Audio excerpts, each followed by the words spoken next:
សួស្តីអ្នកនរគ្នាស្វាគមន៍មកកាន់ Channel របស់ខ្ញុំថ្ងៃនេះផងដែរខ្ញុំមកធ្វើវីដេអូថ្មីដោយសារតែវីដេអូមុនហ្នឹងមានគេធ្វើច្រើនពេកអញ្ចឹងទៅខ្ញុំត្រូវជឿថាជប់ធ្វើហ្មងទៅហើយរឿងផងហ្នឹងដែរខ្ញុំដាក់ចំណងជើងថាអ្នកលេងផខ្លាំងមែនតើតាមរឿងយើងឃើញសត្វដែលប្រៀបបីដូចជាបាល់មួយដែលកំពុងហក់លោតជុំវិញថ្មដែលកំពុងតែបញ្ចេញពន្លឺតិចតួចហើយនៅកន្លែងខ្ញុំផងដែរក៏មានអ្នកខមមិនដូចគ្នាដូចជាការ live ផ្ទាល់អញ្ចឹងដោយអ្នកខមមិនហ្នឹងគាត់បានខមមិនថាអ្នកនរគ្នាដឹងអត់ថាបរិះនឹងកំពុងតែធ្វើអីដោយបង្ហាញពីបរិះម្នាក់ដែលកំពុងហក់លោតដូចជាសត្វនោះផងដែរមិនយូរប៉ុន្មានសត្វនោះក៏បានឈប់ហើយក៏បានងើបសន្លឹងមកកាន់ថ្មបន្ទាប់ពីទម្លាក់បានបន្តិចក៏បានហក់លោតទៅលើថ្មនោះហើយក៏ខាំយកតែម្ដងប្រៀបបីដូចជាចំណីរបស់ខ្លួនអញ្ចឹងខណៈពេលដែលខាំពួកគេក៏បានសើចថាពពចំណែកបរិះម្នាក់វិញក៏បានកើតក្នុងចិត្តថាតែខ្ញុំត្រូវហូបវាដែរមែនទេចំណែកអ្នកខមមិនវិញក៏និយាយថាមើលគាត់គាំងចោលខ្ញុំអាចយល់ពីគាត់បានហើយបរិះម្នាក់នោះក៏បានគិតតទៀតថាតើខ្ញុំអាចញ៉ាំវាកើតដែរទេហើយអ្នកខមមិនក៏ខមមិនថាកុំប្រាប់ខ្ញុំថាតើគាត់នឹងញ៉ាំវាដូចជាភពមែនទេហើយអ្នកខមមិនមួយទៀតក៏បានតបថាគ្មានផ្លូវទេមិនចង់គិតច្រើនគាត់ក៏សម្រេចចិត្តញ៉ាំតែម្ដងហើយនិយាយថាខ្ញុំអាចធ្វើវាបានហើយគាត់ក៏គិតថាខ្ញុំត្រូវទៅឡើងលើប៉មខ្ញុំត្រូវទៅរស់រានមានជីវិតនៅកន្លែងនេះហើយក៏គិតទៀតថាខ្ញុំនឹងឈ្នះនៅខ្ពមនេះពូស្រាប់តែនិយាយចប់គាត់ក៏បានស្រែកពូដូចជាបិសាចបាល់នឹងចឹងដែរកាលមកមុនពេលដែលគាត់ឡើងទៅលើប៉មវិញគាត់កំពុងតែសន្ទនាជាមួយអ្នកមិញម្នាក់ដែលគាត់បាននិយាយថាខ្ញុំពិតជាមានមោទនភាពជាមួយអ្នកណាជេជូហើយអ្នកមិញនោះគាត់បាននិយាយតទៀតថាវានៅមិនងាយស្រួលទេក្នុងការស្វែងរកការងារនៅសប្តាហ៍នេះម្ដងទៀតអ្នកអត់ដូចអ្នកដទៃនោះទេអ្នកមិនមែនជាប្រភេទដែលតែងតែមានបញ្ហាឡើយខ្ញុំប្រកាសថាអ្នកនឹងអស្ចារ្យនៅក្នុងរឿងអ្វីមួយដែលអ្នកបានធ្វើដែលលើបាននឹងជេជូមានការអីយ៉ាងខ្លាំងហើយក៏បាននិយាយថាអ្នកលើកខ្ញុំបីហើយម្ចាស់ផ្សារទំនើបគាត់មានចិត្តល្អគ្រប់គ្រាន់ក្នុងការជួយខ្ញុំមកធ្វើការអ្នកមិញដែលកំពុងតែសន្ទនាជាមួយជេជូបានលើបែបនេះក៏បាននិយាយថាបើសិនបើមានអ្នកផ្សេងទៀតមានភាពចាស់ទុំដូចជាអ្នកវាបែបល្អណាស់ហើយដែលឃើញមែននេះជេជូក៏បាននិយាយថាខ្ញុំមកទៅអ្នកដូចជាមានបញ្ហាតែមានរឿងអីឬដោយលើសំណួរបែបនេះគាត់ក៏បានឆ្លើយថាតាមពិតនោះគឺមនាយូមណ្ឌលកុមារកំព្រាគាត់កំពុងតែឈឺតែអ្នកក៏ដឹងដែរថាមណ្ឌលកុមារកំព្រាគឺស្ពឹងផ្អែកទៅលើមូលសិទ្ធិឯកជនបើសិននាយកគាត់ចូលនិវត្តន៍នោះច្បាស់ណាស់មណ្ឌលកុមារកំព្រាអាចបន្តបានតែរយៈពេល3ឆ្នាំទៀតប៉ុណ្ណោះដែលបានល្អបំផុត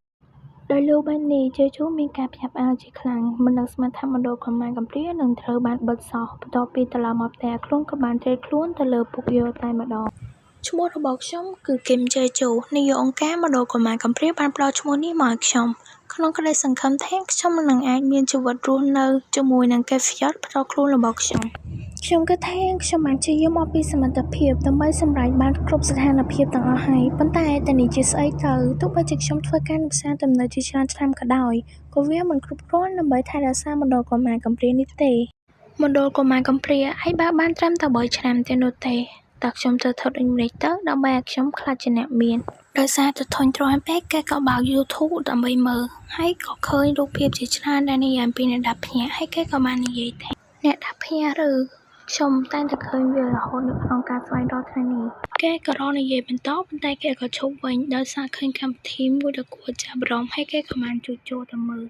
ដោយកម្មវិធីនឹងផងដែរគឺគេសម្ភាសន៍អ្នកដាប់ភ្នាក់2នាក់ដែលចេញមកពីក្នុងប៉មហើយគេក៏បានសួរថាតើអ្វីជាការផ្លាស់ប្ដូរដ៏ធំនៅក្នុងជីវិតរបស់អ្នកដែលស្ថិតនៅក្នុងប៉មហើយតើអ្នកជួបប្រទះអ្វីនៅពេលដែលអ្នកត្រឡប់មកវិញភ្នាក់នោះបានលើដូច្នេះក៏បាននិយាយថាខ្ញុំដឹងថាបើការនិយាយរបស់ខ្ញុំវានឹងបង្ហាញថាខ្ញុំក្អិតក្រទប់ប៉ុន្តែបើខ្ញុំនិយាយទៅអ្វីដែលខ្ញុំបានមកវិញនោះគឺលុយត្រូវហើយគឺលុយជិញ្ជូក៏បាននិយាយថាការនិយាយរបស់គាត់គឺពិតជាត្រឹមត្រូវណាស់អ្នកដាក់ភ្នាក់រកលុយបានច្រើនខ្លាំងមែនតើ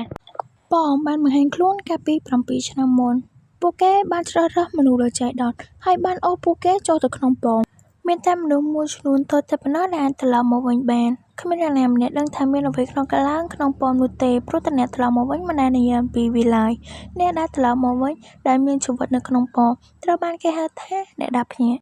ក្នុងនាមជាអ្នកដាប់ភ្នាក់ពួកគេតែងតែមានម៉ាណានៅក្នុងខ្លួនពួកគេបានរួមចំណែកយ៉ាងធំធេងដល់ការអភិវឌ្ឍនៃអរិយធម៌ទំនើបសពថ្ងៃនេះវិស្វកម្មទំនើបគឺជាជំនាញដ៏សំខាន់មួយនៅក្នុងពិភពលោកនៃបច្ចុប្បន្នប៉ុន្តែវាអាចធ្វើទៅបានដោយមានម៉ាណារបស់អ្នកដាប់ភ្នាក់ប៉ុណ្ណោះនោះហើយជាមូលហេតុដែលអ្នកដាប់ភ្នាក់ត្រូវបានស្វែងរកយ៉ាងសកម្មពីក្រុមហ៊ុន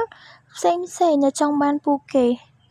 ពួកគេគឺប្រៀបបីជាចរន្តនៃថាមពលរបស់មនុស្សអញ្ចឹង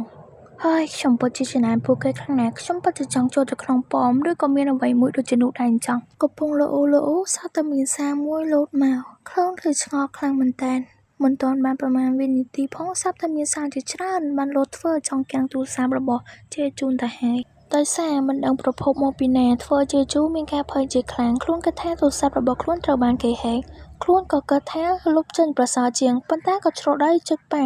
ហើយក៏ខ្លួនគិតថាវានឹងឆ្លងមេរោគដែរទេខ្លួននឹងត្រូវបិទទូរស័ព្ទហើយប៉ុន្តែស្រាប់តែឮសំឡេងមួយស្តៀងនឹងសំឡេងរបស់ខ្លួនខ្លាំងមែនទែនខ្លួនក៏សម្រេចចិត្តនៅមើលនោះតែម្ដងទៅប៉ុន្តែម្នាក់នោះគឺជេជូដែលនៅក្នុងប៉មជេជូក៏ភ្ញាក់ផ្អើលផងដែរហើយក៏បាននិយាយថាតាមសំឡេងនិងការស្លឹងមើលម្នាក់នេះគឺខ្ញុំប៉ុន្តែខ្ញុំមិនអាចធ្វើបែបនេះនោះទេត្រូវហើយនេះគឺមិនមែនជាជេជូនោះទេជេជូដែលមានប្រថានកាន់នឹងដែរប្រៀបបីដូចជាបិសាចដែលសិតតែឈាមប្រឡាប់ពេញខ្លួននិងឈរយ៉ាងមានអំណាចនៅវីដេអូមួយដែលខ្លួនបានមើលជាឆតដែលជេជូបានជួបជាមួយនឹងប៉ប៉តែខ្លួនក៏រៀនភ្ញាក់ផ្អើលផងដែរហើយគេក៏បានគិតថាប៉តែនេះមិនមែនជាអ្វីដែលបរិសុទ្ធនោះនិយាយនៅក្នុងវីដេអូទេមែនទេដោយការបង្ហាញខ្លួនរបស់ប៉ក៏បានបង្ហាញស្ថិតិផងដែរដោយគេនិយាយថាប៉អាចកំទេចថ្មនិងវត្ថុរឹងផ្សេងទៀតជាមួយនឹងធ្មេញដ៏រឹងមាំរបស់វាដោយការស្ថិតិបែបនេះជេជូនក៏យល់បានថាប៉គឺជាសត្វចំណែកនោះហើយជាមូលហេតុដែលបរិសុទ្ធផ្សេងទៀតព្យាយាមគាត់នៅពេលដែលគាត់និយាយអំពីប៉ជេជូក៏បាននិយាយទៀតថាពួកគេផ្ដល់ព័ត៌មានអំពីរង្វាន់ហើយថែមទាំងការណែនាំថែមទៀតផងឈប់សិនរងចាំបន្តិចតែនេះជាការសម្អាតប៉មរបស់ខ្ញុំនៅពេលខាងមុខអ្នកដាប់ភ្ជាក់ដែលមិនដែលនិយាយអំពីប៉មប៉ុន្តែព័ត៌មាននេះគឺជារបស់ខ្ញុំហើយខ្ញុំតែម្នាក់ក៏ដោយគិតយល់ហើយជេជូក៏បានទៅជិមហើយក៏បានគិតថាផតថនឹងបើក្នុងរយៈពេល2ឆ្នាំទៀតដូច្នេះខ្ញុំគួរតែរៀបចំខ្លួនណាហើយខ្ញុំអាចចាប់ផ្ដើមក្នុងលក្ខខណ្ឌដ៏ល្អជាងខ្ញុំនៅក្នុងវីដេអូខ្ញុំគួរតែសម្អាតប៉មទាំងអស់នោះវាគ្រាន់តែជានំខេនមួយដុំបើសិនជាខ្ញុំចង់ចាំវីដេអូនេះខ្ញុំនឹងតែរំយកប៉មនោះចាប់ផ្ដើមដល់ថ្ងៃកំណត់ដែលត្រូវផតថលបើកហើយគឺជេជូចាប់ផ្ដើមបន់ព្រះសំពះទេវតាសូមឲ្យបើកថ្ងៃនៅយមមកគឺនិយាយថាសូមផតថលបើកថ្ងៃនឹងមកខ្ញុំបានលាឈប់កាលពីមួយខែមកខ្ញុំពិតជាត្រូវការលុយមែនតើដោយឃើញថាបបបណ្ដឹងឲ្យផតថលនៅតែមិនទាន់បើកទៀតខ្លួនក៏គិតថាវាជាការយល់ច្រឡំរបស់ខ្លួនដែលគិតលើវីដេអូនឹងអញ្ចឹងទៅ